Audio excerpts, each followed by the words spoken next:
Hello বন্ধুরা, আমি আজকে ঠিকঠাক করে রান্নাটা দেখাতে পারবো কি বলতে পারছি না, তবুও সকালবেলা করছি। দেখুন, বরবটি দিয়ে পুঁটি মাছ, আলু, গা রাখা রাখা করছি।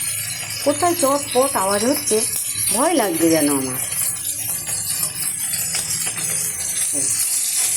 দিয়েছি কড়াইতে কালো জিরে আর পুঁটি মাছ একসাথে ভাজা হচ্ছে।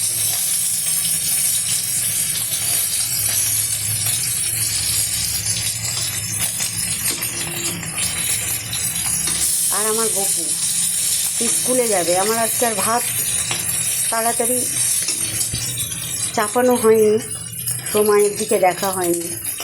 সে এখন এত চিৎকার চেঁচামেচি করছে যে আমি আর কি বলবো। তো ভাত তো চাপিয়েছে, একটু তো টাইম নিতে হবে ভাতকে। স্কুলটা তো একদম আমাদের বাড়ির কাছে, ঠিক 11টায় গিয়েও যাওয়া যাবে স্কুলে। কিন্তু তার এখন মাথা খারাপ, তার নাকি ভীষণ খিদে পেয়েছে। আমি বললাম পান্তা ভাত খাও পটল ভাজা দিয়ে, খাবো না। তাহলে একটা ডিম ভেজে দিই, সেটাও হবে না। ভাতই দিতে হবে, ঘি দিয়েই দিতে হবে, আর ফ্যান দিয়েই দিতে হবে।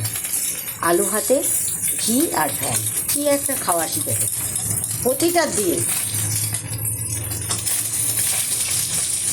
দেখতে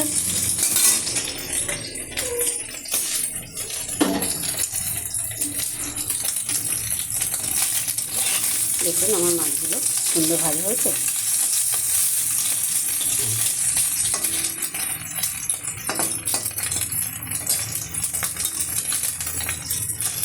কালো জিরেটা দিয়েছি, আর দিয়ে দিলাম বরবটি, আলু,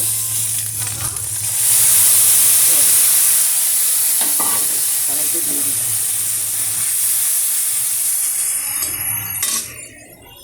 ভাতটা দেখছেন উঠলে পড়েই যাচ্ছে, ভাত ফুটছে।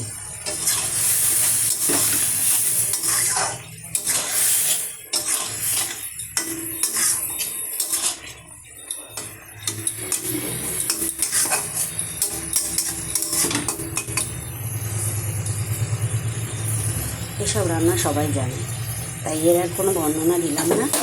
আমি প্রথমে কড়াইতে তেল দিয়েছি, দিয়ে বরবটি ভেজে নিয়েছি, কিছুক্ষণ পরে আলুটা দিয়েছি, লবণ হলুদ দিয়ে ভেজে নিয়ে সর্ষে কাঁচা লঙ্কা বাটা দিয়ে ওটাকে ফুটিয়ে নিয়েছি।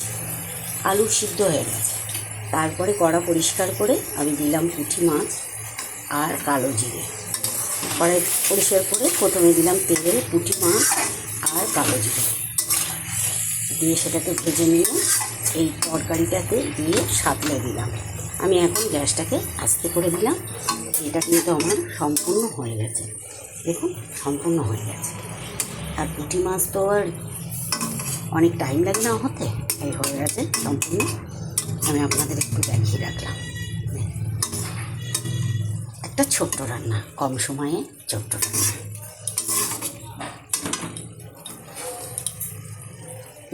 দুর্দান্ত। এসব রান্না ছোট হলেও খেতে কিন্তু খুব দারুণ।